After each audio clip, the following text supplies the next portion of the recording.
नमस्कार साथियों, आज मोदी सरकार, भारतीय जनता पार्टी और मोदी सरकार की पिट्ठू दिल्ली पुलिस गुंडागर्दी की सब हदें पार कर गई।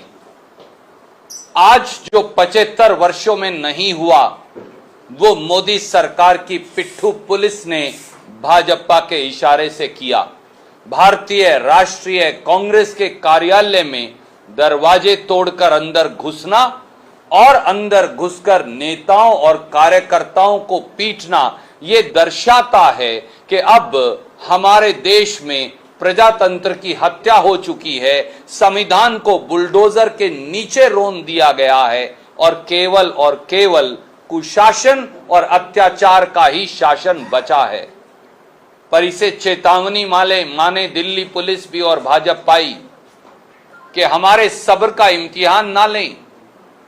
किस हैसियत से दिल्ली पुलिस ने भारतीय राष्ट्रीय कांग्रेस के कार्यालय के अंदर हमला बोला?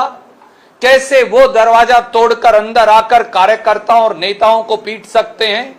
फिर तो इस देश में हर घर में जहां मां, बहन, बेटी, भाई, पिता है, दरवाजा तोड़ेगी दिल्ली पुलिस, अंदर जाएगी और पीटेगी और कहेगी आप घर में 5 लोग क्यों बैठे हैं? इसका जवाब और हिसाब दोनों मोदी सरकार और दिल्ली पुलिस को देना पड़ेगा। हमारे धैर्य का इम्तिहान मत लें। हम गांधीवादी जरूर हैं, हम अहिंसक जरूर हैं, पर इसका हिसाब लिया जाएगा।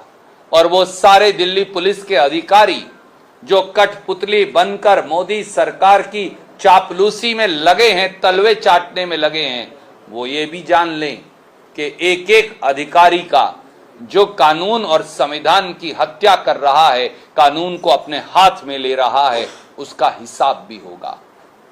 हम कड़े से कड़े शब्दों में मोदी सरकार और दिल्ली पुलिस के इस कुकृत्य की भर्त्सना करते हैं और मांग करते हैं कि उन सब पुलिस अधिकारियों पर एफआईआर दर्ज कर उन्हें सस्पेंड किया जाए और उनके खिलाफ डिपार्टमेंटल इंक्वायरी भी बैठे। इस कुकृत्य के बाद भारतीय राष्ट्रीय कांग्रेस ने यह निर्णय लिया है कि आज पूरे देश में 4 बजे हमारे प्रदेश कांग्रेस कमेटी के अध्यक्षगण या कांग्रेस विधायक दलों के नेतागण जो भी उपलब्ध होगा, आज तो वो इसकी भर्त्सना करेंगे ही। कल पूरे देश के अंदर राजभवनों का घेराव भारतीय राष्ट्रीय कांग्रेस के लोग करेंगे, क्योंकि मोदी सरकार के इशारे पर यह हो रहा है और राजभवन जो है वो मोदी सरकार का प्रतिबिंब है। 17 तारीख को, एक दिन छोड़कर कल के बाद, हर जिला मुख्यालय पर भी जिस प्रकार से द्वेषपूर्ण ईडी की कार्रवाई हो रही है, जिस प्रकार से महंगाई के खिलाफ आवाज ना उठे उसे दबाया जा रहा है। 31 साल के में सबसे अधिक पायदान पर महंगाई है। बेरोजगारी के खिलाफ उठने वाली राहुल जी की आवाज को दबाया जा रहा है। किसान के हक में उठने वाली राहुल गांधी की आवाज को दबाया जा रहा है। शोषित, वंचित, अनुसूचित जाति, आदिवासी, पिछड़ों के, अल्पसंख्यकों के हक में उठने वाली राहुल गांधी की आवाज को दबाया जा रहा है। और अब कांग्रेस के मुख्यालय पर भी हमला बोला जा रहा है एक षड्यंत्र के तहत। कल हर गवर्नर हाउस का घेराव होगा और परसों हर जिला मुख्यालय पर कांग्रेस के लोग प्रदर्शन करेंगे। जान ले मोदी जी, प्रजातंत्र की अवहेलना करने वालों की खैर नहीं।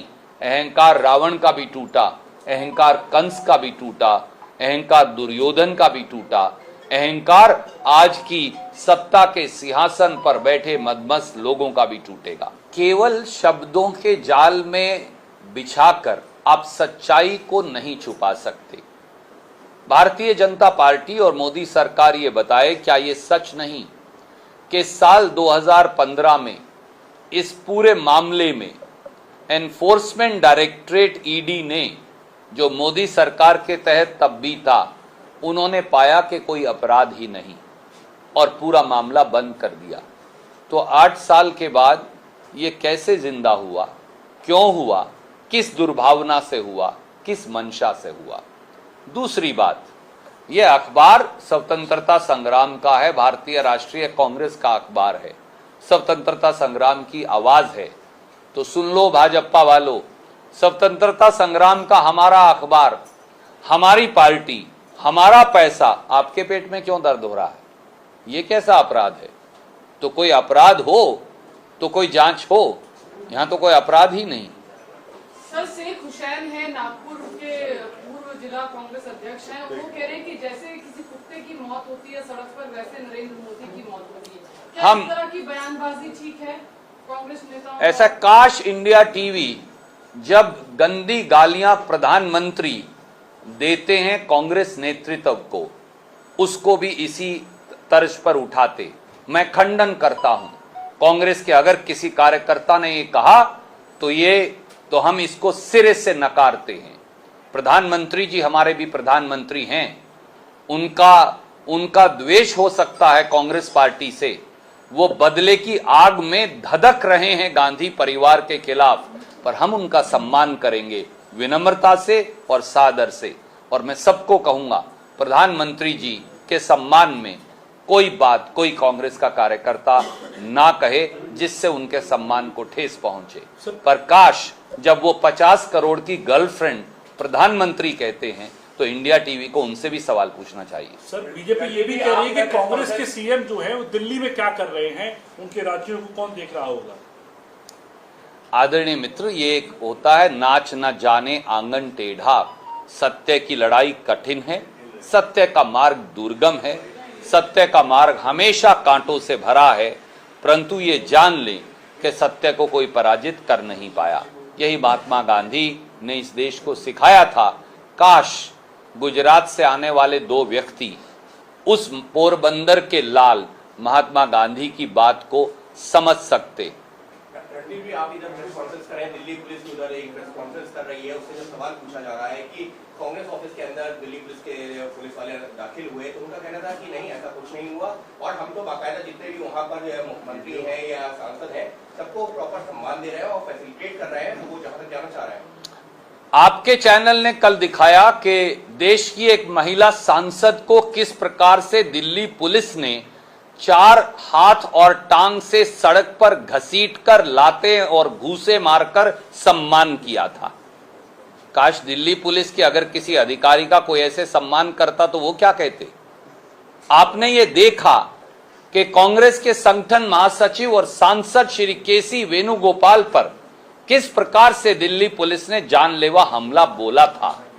आप सबने ये देखा कि 10 साल तक कांग्रेस के यूपी की विधानसभा में नेता रहे और आज सांसद प्रमोद तिवारी जी को, जिनकी उम्र भी 70 वर्ष है, दिल्ली पुलिस के लोगों ने धक्का देकर उनका सर सड़क पर मारा और उनकी पसलियां तोड़ी। पूरे देश ने देखा कि कैसे कांग्रेस कार्यालय के बाहर देश के पूर्व गृह मंत्री श्री पी चिदम्बरम को धक्के मारे, उनका चश्मा गिरा, उनकी पसलियां तोड़ी गई। हम सबने देखा कि कल किस प्रकार से श्री अनिल भारद्वाज, उनका जबाड़ा तोड़ दिया गया, जो कई बार के दिल्ली के विधायक और पार्लियामेंट्री सेक्रेटरी हैं। आज भी हम सब ने देखा कि दिल्ली पुलिस महिलाओं को सड़कों पर घसीटकर लात और घूसे मारकर कैसा सम्मान दे रही थी। अगर ये सम्मान है तो माफ कीजिए, फिर संस्कार और संस्कृति की नई परिभाषा इस देश में गढ़ने की जरूरत है। चुल्लू भर पानी में डूब मरो आप, ये जो इस प्रकार की बातें करने वाले दिल्ली पुलिस के लोग हैं, क्योंकि उन्हें अपना अत्याचार नजर नहीं आता। और ये जो हुआ वाकया, ये तो आपके टेलीविजन कैमरा के सामने हुआ, इसके चश्मदीद गवाह तो आप सब हैं। बहुत बहुत शुक्रिया।